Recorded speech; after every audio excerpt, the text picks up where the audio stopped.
Hi everybody, I'm Todd. I'm the founder of the museum. Welcome to another Todd Talks. Tonight we're going to feature the building that we occupy now.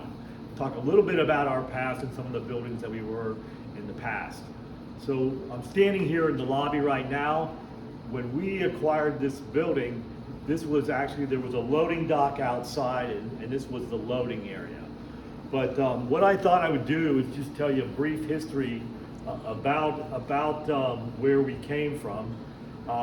The original museum, if you can believe it, was in the basement of ST Media Group. I had worked on the magazine called Signs of the Times, published by my family's business, ST Media, and I got the idea for the museum, and I built a room, I'm trying to remember, probably about 15 feet by 80 feet. I had to move a bunch of stuff out of the way that was all discarded, framed it in, wired it, and that was the original museum. There was actually an article written by a guy named Steve Rosen of Cincinnati that appeared in the LA Times. That was probably our first PR that we was written about the museum outside of the local newspapers. So I was there. I was trying to create a museum. I was taking just about anything and everything I could. I was looking around for a site to have the museum on a permanent basis. I was looking in 3 cities, LA, Chicago, and New York. If I had been in LA, I'd be making a West Coast statement. If I was in New York, I'd be making an East Coast statement. So Chicago made a lot of sense to me. There was a kind of a strong history of design in Chicago, so it kind of made sense. And then it occurred to me, what about Las Vegas, the mecca for signs? So we pursued that for a while. We were in conversations with the mayor. We actually built a prototype for the museum in conjunction with the 2001 International Sign Association convention in Las Vegas. We had 3 storefronts we built. We had the mayor come and cut the ribbon. It was really our first public appearance of the museum. So we worked on that for a while, and it basically became apparent that that wasn't going to happen, even though the mayor had promised us some land in Las Vegas. I continued looking. There was a brief stint where it might have been in St. Louis. There's a big museum downtown there. I was talking with the people with that museum. A little bit of talk with the Bells family in Memphis, who owned the Peabody. And then it just seemed like, here's Todd, and this maybe 4 or 5 years passed. Here's this guy with this long-haired, bearded guy with a crazy idea for a museum. It's like I was crying wolf. When's he gonna really do something? So I decided to come back to Cincinnati and actually open up in Cincinnati. Now, we were storing signs in Las Vegas at the time with the hope that we were gonna open out there. So I had to bring all those signs, it was 2 tractor trailer loads, back to Cincinnati. And we found a place up in an old factory. It was a tailoring factory, the Essex building up in Walnut Hills. And we opened there in 2005, 4,500 square feet, pretty much of a dump, if I say so myself. I used to have to drive down to a tool rental place every Saturday morning, which was the only day we were open, and rent these plug-in heaters to take them back there to plug them in the wall as early as I could, so that by 10 o'clock, if anybody showed up at the museum, there was a little bit of heat and they didn't have to wear their big overcoats. We were there 7 years, just short of 7 years. During that time, I was looking in Cincinnati for a permanent home. I looked in the Brewery District, on McMicken. I looked on the west side. I looked down in the Queensgate area. I had some criteria for a building. I kind of had some bullet points. And I don't have that Word doc anymore, but I still remember some of the key points. I needed a warehouse-like building. I was pretty sure of that. And I wanted open architecture, where there weren't a lot of columns, where it was kind of a wide open space. I also needed tall ceilings because a lot of our signs are big. Parking was part of the issue, and above all, I needed something that I could afford. So downtown Cincinnati, which would have been a logical move, was out of the question because of money. And like I said, I was at the Essex building at the time, and there was an artist there who told me about a building in Camp Washington. Now, Camp Washington is an industrial area of Cincinnati. A lot of people don't even know Camp Washington. So I found this building here, and when I walked in and looked at it, I said, this is it. People, again, still thought I was crazy. It was a 40,000 square foot building. There was actually holes in the roof. There was one hole that was probably a diameter of 2 feet, and there was a low spot in the floor of the concrete, and the water would come in, and actually a little pond had formed there after every rain, and I called it the duck pond. The building was basically a shell at best. There was a conveyor belt that went up to a second floor, kind of an attic space, but it was pretty much a mess. And I don't know. I guess maybe if I would have walked into it now, I would have thought I was nuts too. But it just looked like the perfect space. So that's our present building. We, with the help of the Weinel family of Gemini Inc., manufacturers of letters and plaques in Cannon Falls, we were able to buy the building, the shell. Now I've got some pictures here that I'm going to share maybe a little bit later of how the building looked when we walk into the main part of the building. One of the things that I did is I had a vision of building storefronts in this space, and so what I did is I found an inkjet printer, a company called Miratech out of St. Paul, Minnesota, that printed big print, and I had them print life-size silhouettes in gray and black of storefronts, which we hung in the big area. Now, when we get out there, I'm going to talk a little bit more about that, because I wanted people to understand the picture in my head. So we started trying to raise the money to restore this building. One of the other criteria I had in my bullets was that I wanted the building to have some history to it, some provenance or legacy. And this building was built around 1908, had been bindery equipment, and then in the 1920s it became the home of Fashion Frocks. Now you're wondering, Fashion Frocks, what's that? Fashion Frocks was the first women's clothing line sold door to door. So that started, they replaced the bindery equipment manufacturer as the owners of the building, and they continued for about 20 years until World War II hit. And during that time, it was a different kind of war than we've seen lately. Everybody got behind the war effort. Chevrolet started making tanks and half-tracks. Fashion Frocks started making parachutes for the war. So for the 4 years of the war, 41 to 5 to 45, this building became produced parachutes for the war, and then afterwards it reverted back to clothing, and they continued up through maybe the late 60s or early 70s as far as I can tell. After that, the building was a few different things, and the last thing that it was before it was abandoned, probably it was abandoned in the late 80s, early 90s, was that they made countertops here. So when we bought the building in 2009, it was pretty much a shell, as I said. Roof leaking, lots of issues. Relatively no electric. Plumbing was just about non-existent. So we started from scratch. So it just seemed that this building, I still thought this was the perfect building, despite it being a shell. And it seemed as we designed the building, the more we designed, the more it seemed to make sense. And it was almost like layers of detail. It was that big open space that I wanted. When we walked in, I started kind of laying it out. And what we're going to do is walk through the building now as you know, once it opened, and we opened in June of 2012.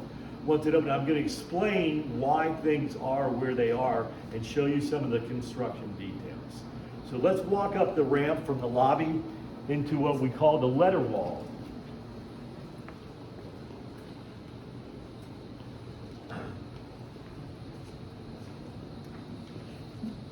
Now, when I built the first museum at the Essex building, one of the things I had talked to was the Weinel family at Gemini. And I wanted to do something that, because they were basically sponsoring the museum, I wanted to do something that kind of fit the products that they made. So what I got the idea of making a timeline history of three-dimensional letters. And that wall was pretty much, was about 13 or 12 feet, and it was kind of in a curve. We've greatly expanded that here in the museum. Now the purpose of this kind of sets up the rest of the museum. It's a little boring to go through each letter, and I always say it's a little boring, but it sets up, please bear with me because it sets up the rest of the tour. What this is the timeline history again of 3D letters, and it starts around turn of the century down here, and it goes through probably the, let's call it the late 1960s. And the purpose of this, again, setting up the rest of the museum, is to get people to understand the variety of materials and fabrication techniques that are used to make three-dimensional letters as well as signs.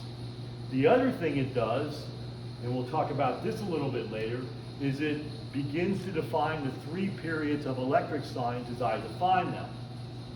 The first period being the light bulb period, which is around turn of the century to the late 20s, the neon period, late 20s to probably late 60s, and then the plastic, or maybe more properly if you're talking about lighting, the fluorescent light period, which began after World War II, late 40s, and continued up through the 80s. That's also plastic and fluorescent went together. So when we do a tour, we go through these letters and talk about each of the letters and how they were manufactured. And what you come away with is an understanding of the variety of materials and techniques used to make letters.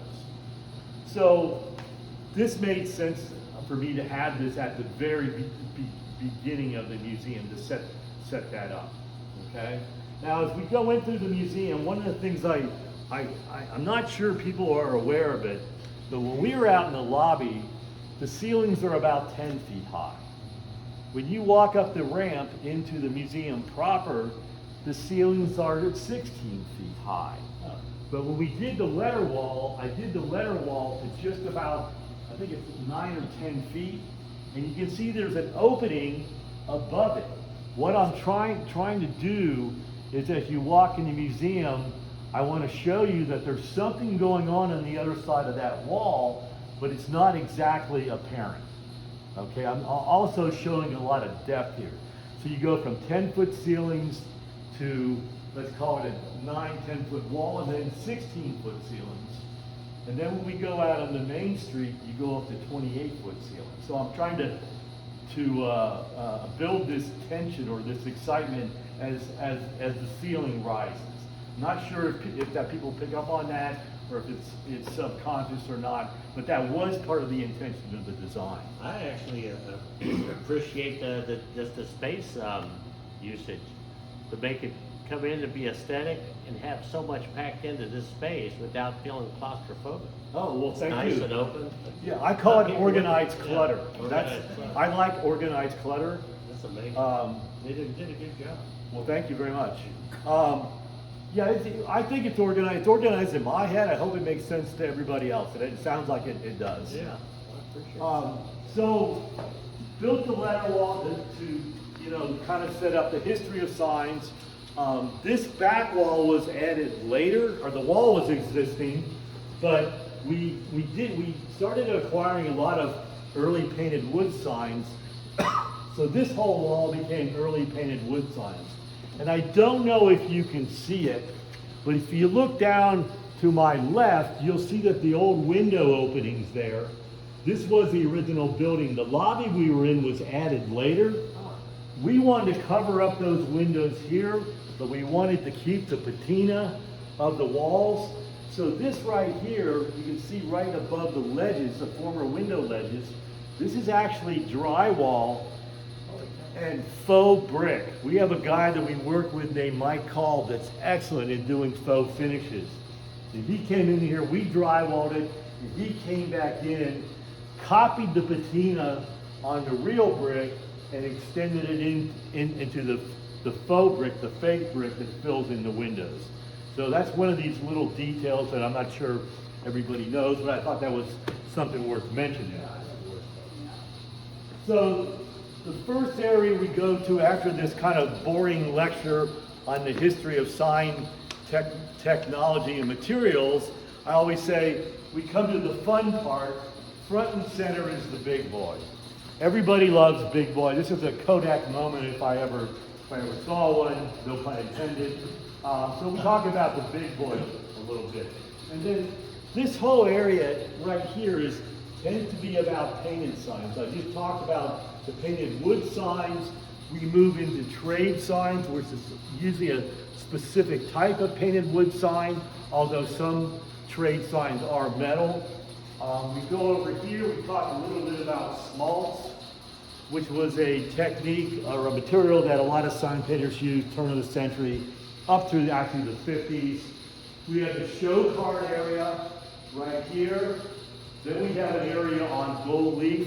All types of just applications of sign painting.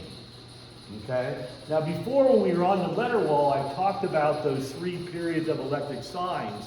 I wanted to document that a little bit more. So we created this corridor right here. You might call it a hallway or an aisle. And this goes through those 3 periods of electric signs. Now one thing I was trying to do here is kind of show you the history of electric signs by looking down this hallway. If you start with the Dolly Madison drug sign, you see another sign behind it. These are this is the earliest sign. This is a little later. This is a little later than that. This is a little later than that.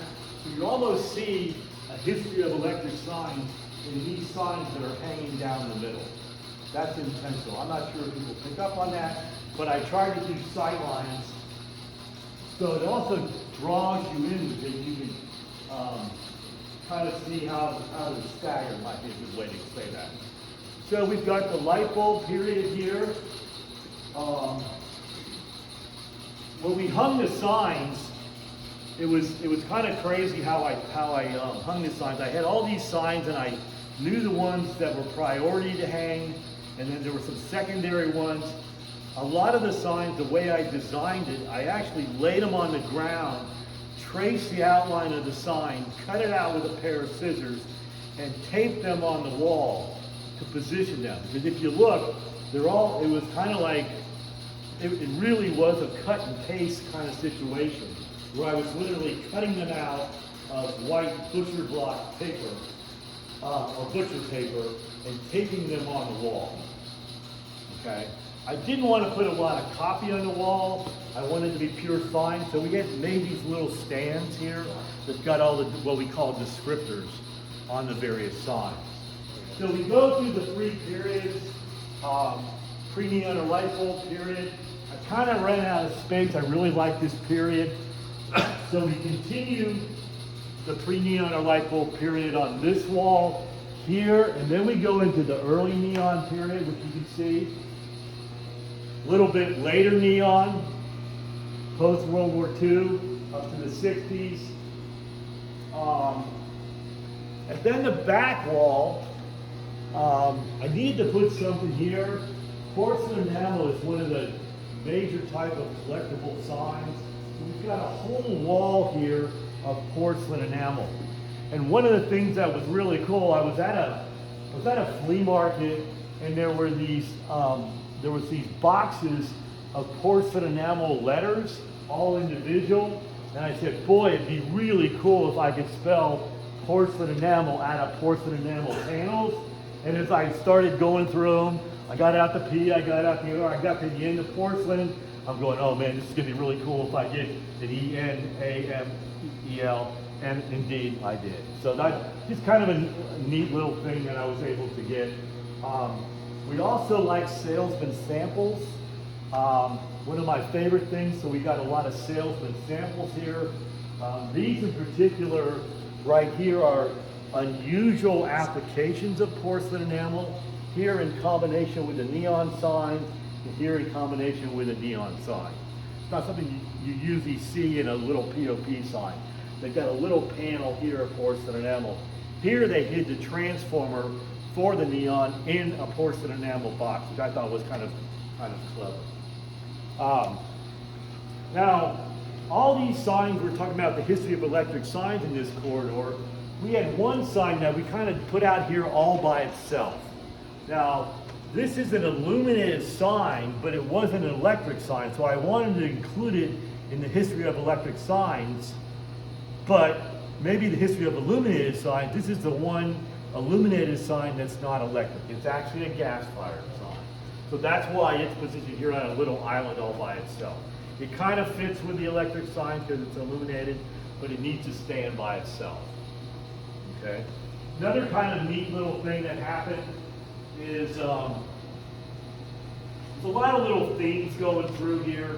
One of the things that was really neat is we found some signs in an abandoned sign shop in Pittsburgh. An antique dealer had bought the shop, and I went through probably 4 or 5 times whenever I was traveling east and stopped in Pittsburgh. You kind of went through the shop, kind of picking out the stuff I wanted.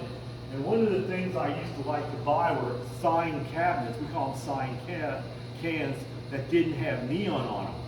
So I was able to buy this one, the one above, and this one right here.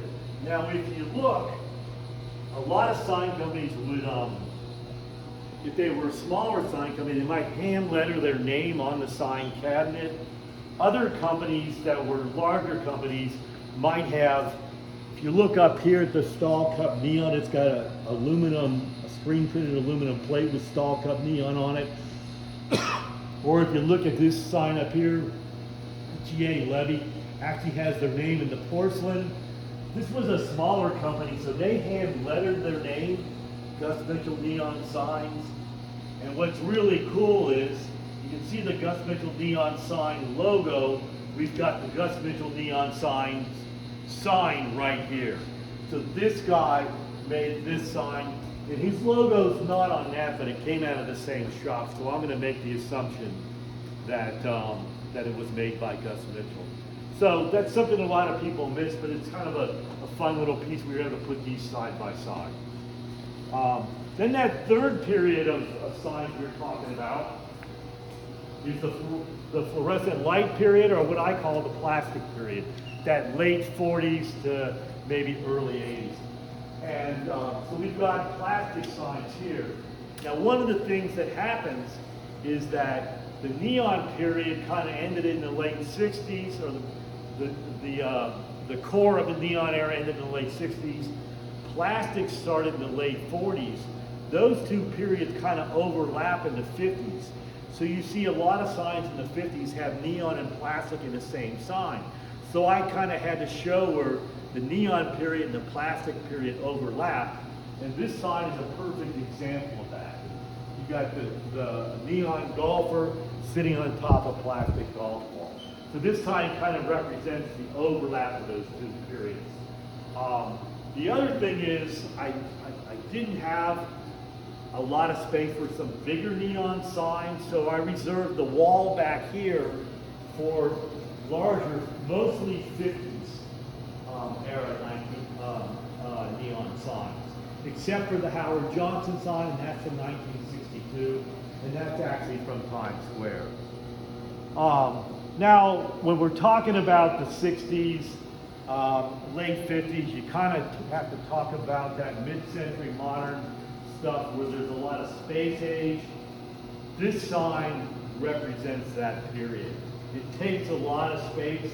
Kind of one of my favorite signs. I wanted to highlight it.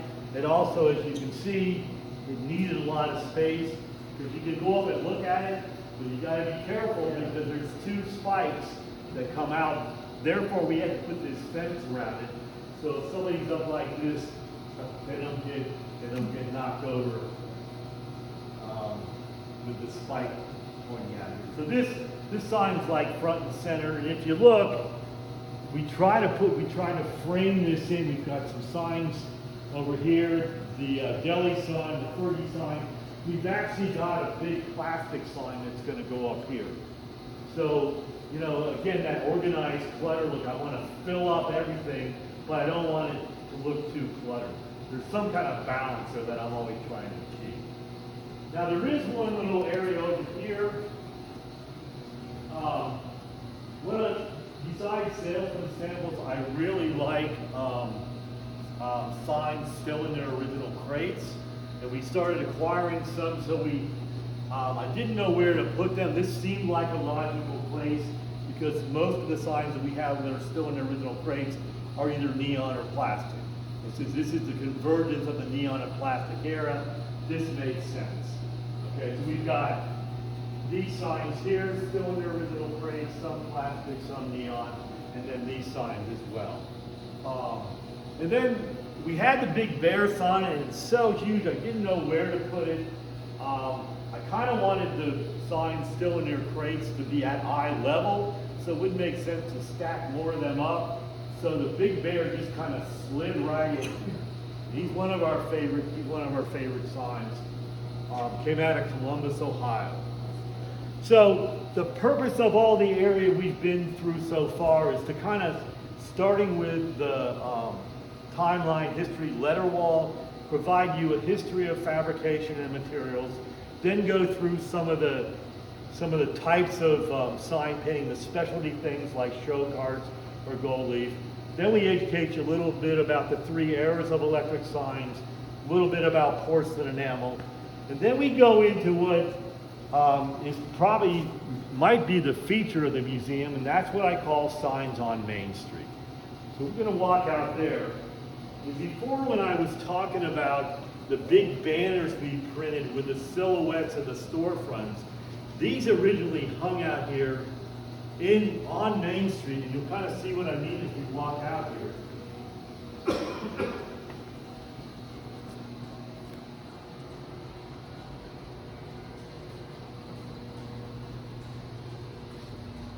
If you can take these 3-dimensional storefronts and manage and imagine these being done in high contrast black and gray painting as banners, my intention was when I brought people here trying to raise money, I wanted them to have a vision for what was in my head about the storefronts. Okay, so that was the idea here.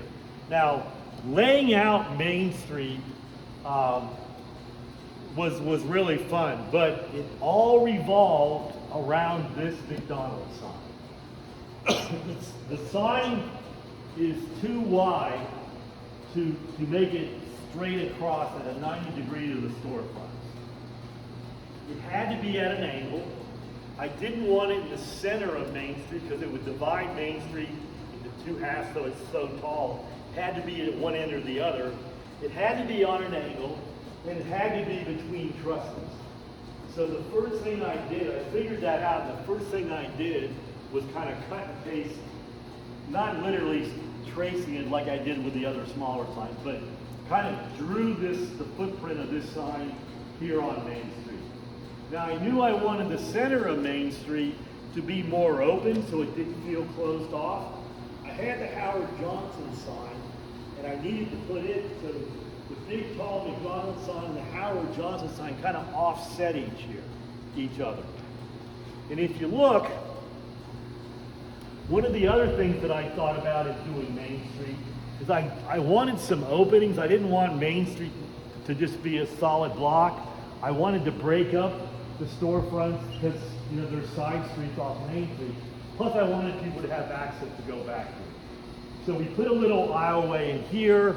It cuts across straight to one of our other big rooms, which I'll talk about in a few minutes. See, this sidewalk per se makes sense. And then the other sidewalk down here, or passageway, makes sense.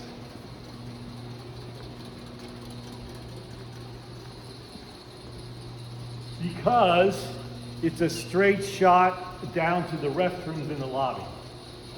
So you want that to be, you know, easy, you want the restrooms to be easily accessible.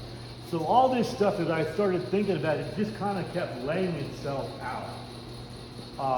So I called it signs on Main Street, and I definitely wanted what I call a town square. We had to pour a new floor. The old floor was just, the concrete was all broken up. So what we could do is we could run plumbing and electrical lines in the floor and create outlets on the floor by pouring a floor. But I wanted a town square, as I said, so I got the idea of, I wanted cobblestone for the town square. So we were able to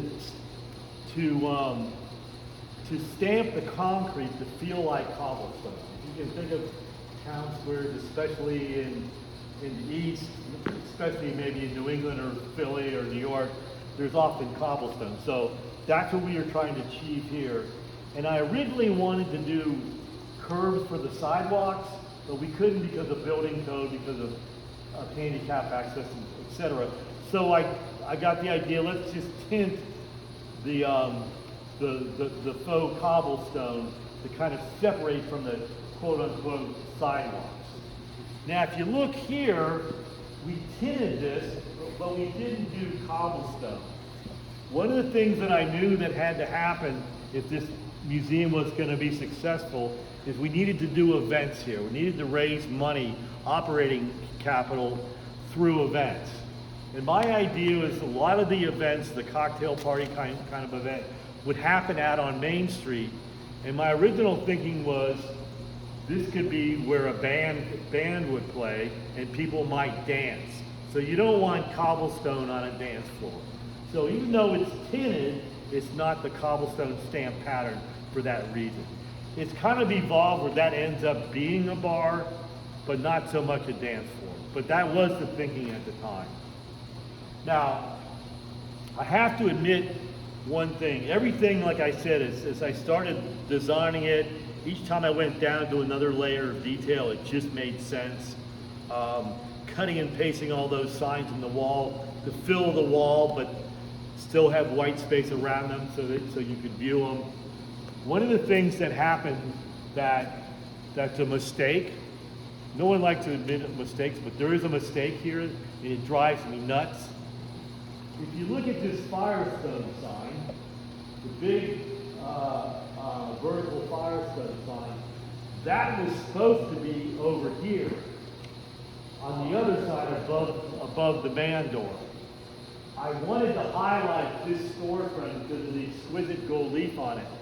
And my welder, I came in one morning, and the welder had been, I think I came in at 11 or something, I had meetings in the morning off-site, and I came in, and there's a whole bunch of steel welded inside that column there to hang that Firestone on. And the welder was just getting done with about 5 hours of welding, and I walked in and I go, no, it's supposed to be over there. It was just way too much to move. So there it is. It's one of those, probably nobody else knows it's a mistake, but it drives me nuts. Now, the other thing, we're going to talk a little bit about the storefronts in here and how they happen, but I thought I'd start maybe with the Firestone storefront. What you see now when you come to the museum is about 20,000 square feet. We own a 40,000 square foot building, continuous building. So there's a firewall halfway through the building, and that firewall is behind the Firestone storefront. So I know I needed a garage door to go into the other side, which is now kind of our warehouse for signs that are not on display. So I needed to create some kind of storefront that would normally have a garage door. I wanted to feel like part of the storefront. So a Firestone storefront made sense to us. Now, one of the things is, if you know anything about Firestone stores, 50s and 60s, they were porcelain enamel panels, much like the Gulf gasoline stations or the Texaco stations.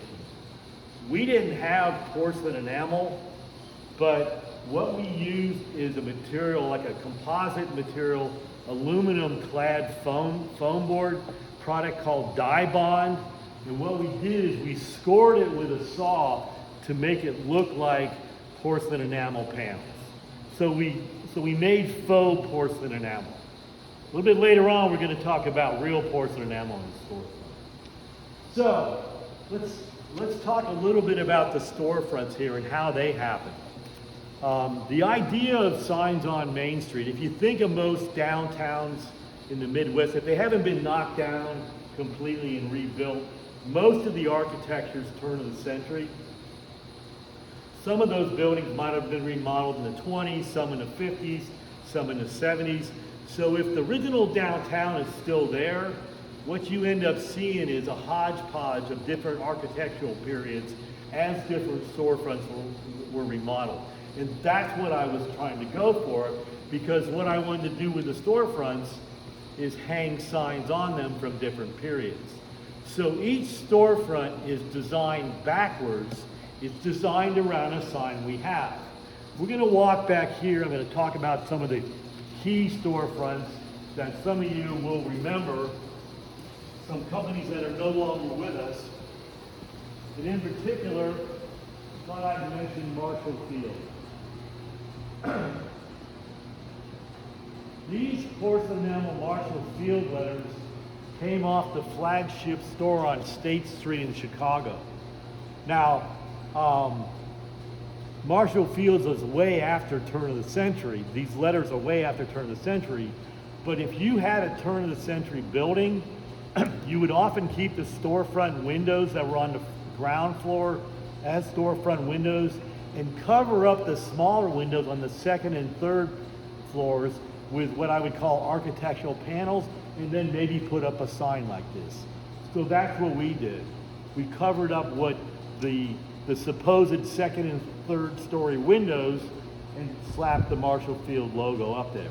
Now, if you know Marshall Field, the original company was called Marshall Field and Company. And we actually have the Marshall Field and Company porcelain enamel letters. But I took a little poetic license with that, because if I did and Company, that storefront would be half of Main Street. So just a little footnote, we are aware that it was and Company, but we left that off in order to create some more storefronts. Now, when we created the storefront, we had like the main sign. That storefront was designed around the original Marshall Field letters, but we didn't have the other signs to fill out the building. Like those windows might have been lettered, the door might have been lettered. So what happened is, some friends of ours, David and Suze Butler out of Syracuse, Indiana, I called up David and I said, hey, I want to do this Main Street, and we need to create some faux antique signs to complement the actual antique signs. And David basically said, I'm on it. So David and Suze coordinated 28 sign painters that were handpicked from Canada and the US.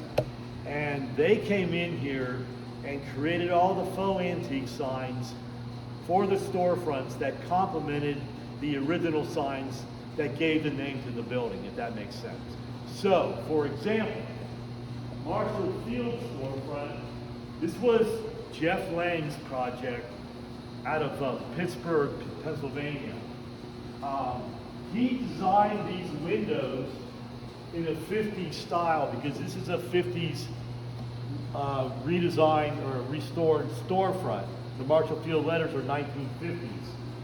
He designed this window lettering in a 50s style to complement the original porcelain enamel letters. And then the 200 Main Street, this is the 200 block of Main Street, right?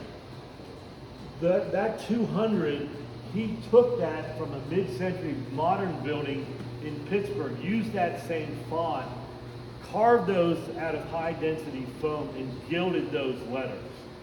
And then, like I said, he came here, he was one of the 28 sign painters, he came here and hand-painted and gilded these windows, okay, to create that whole kind of 50s Marshall Field look.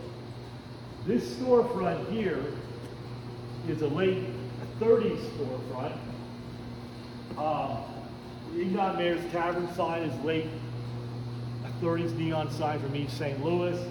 The old style lager sign, Almonds, is from Wisconsin, Milwaukee, late 30s.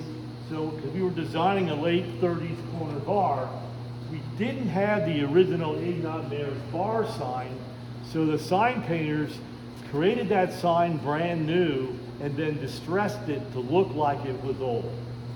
So that's actually a modern sign distressed to look old. And if you look at the lettering on the windows, this is kind of a late 30s look. One of the things that I didn't tell you, when we were designing the storefronts, the guy that built these storefronts was Sean Drewley, good friend of mine, a cabinet maker. He's usually doing high-end cabinets for architects and interior designers, but he thought this would be a really fun project.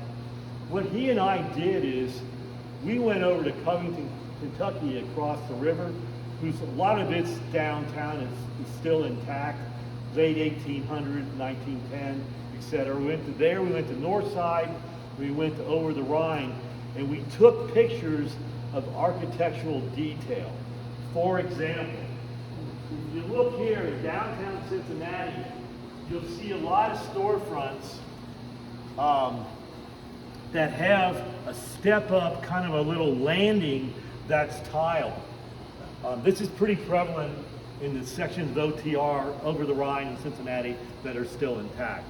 So we really like that detail, and I got a friend of mine who's a tile guy to come in here and tile that.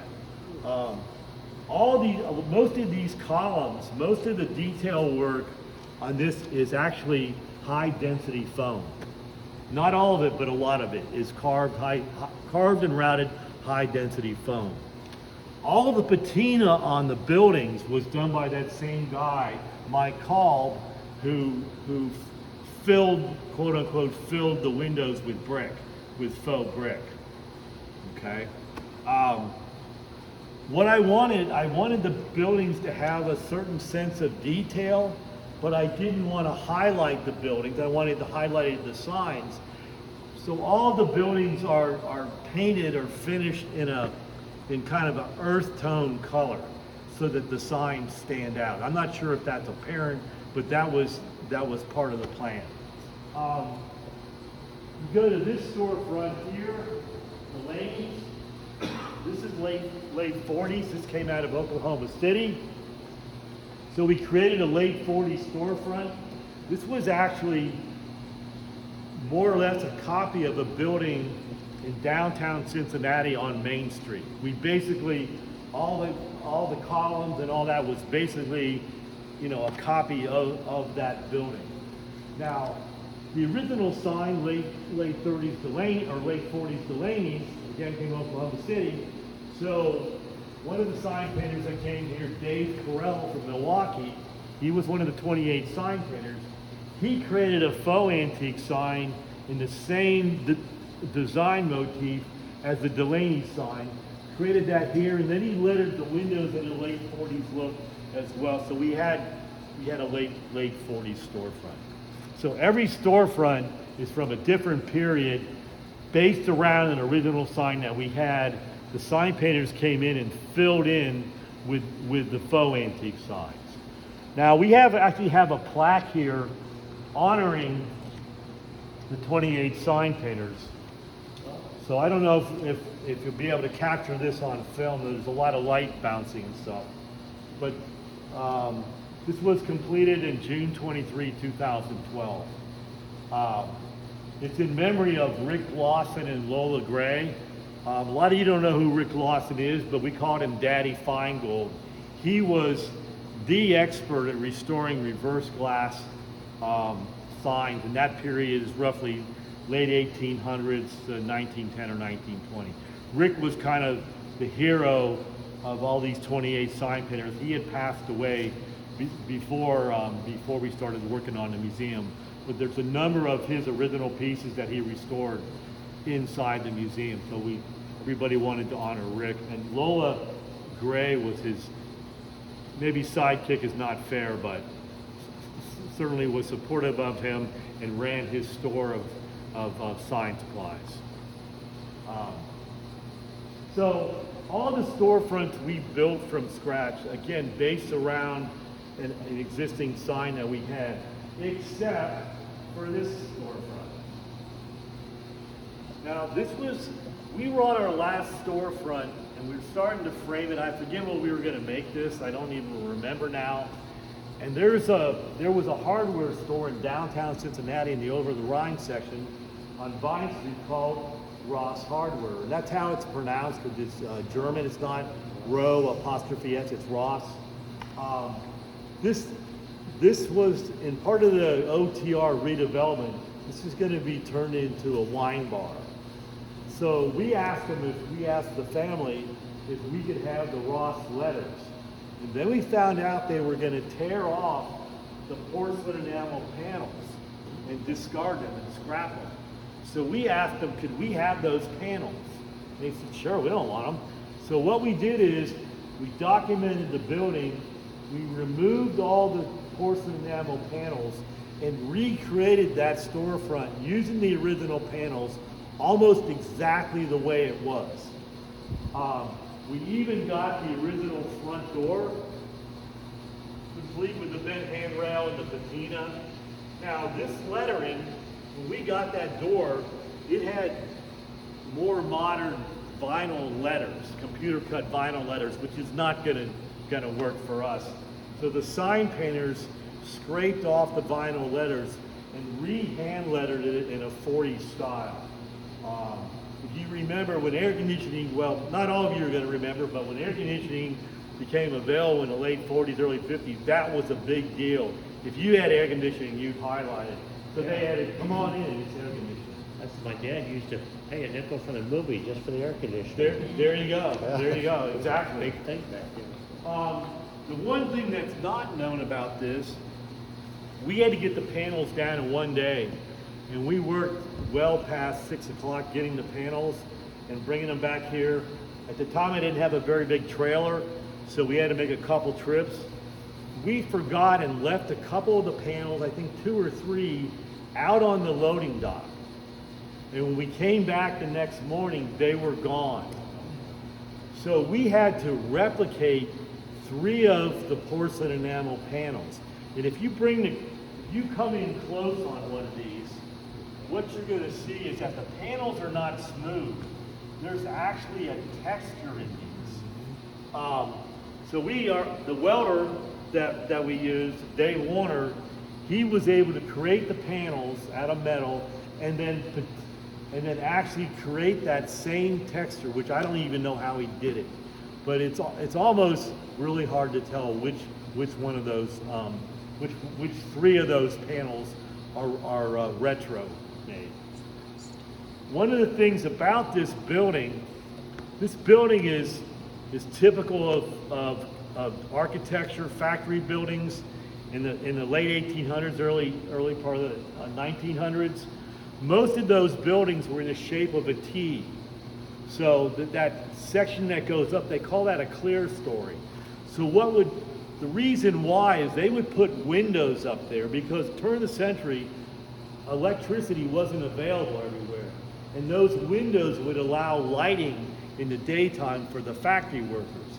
And then in the summer, what they could do is they had some of those windows could open and they would let out the heat.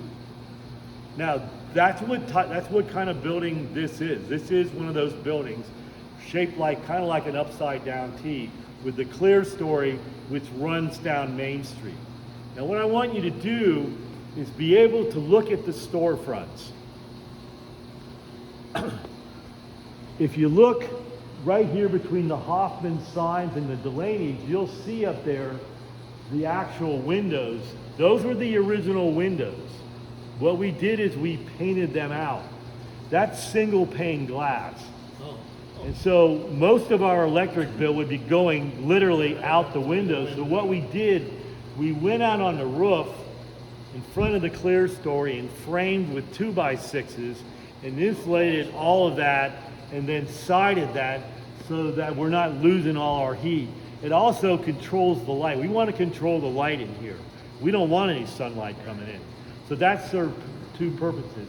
So these storefronts are actually built in front of the steel supports that hold up this roof. And I'm going to show you an example of that over here.